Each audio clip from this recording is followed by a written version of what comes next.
Hello, good morning everyone. Andito tayo ngayon sa aking munting hardin at ang gagawin ko ngayon dito ay ita-transfer ko tong aking mga tanim. Ito yung tanim ko guys na pichay. Tapos ita-transfer ko to sa isang egg tree.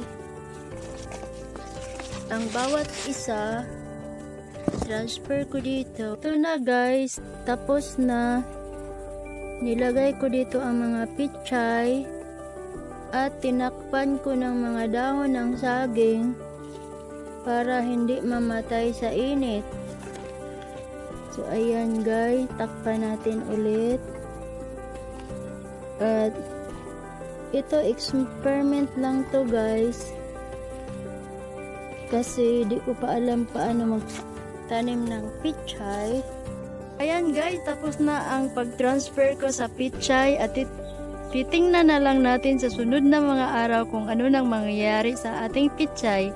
And I'm sure na itra-transfer ko na naman ito doon sa may plot na para lumaki doon.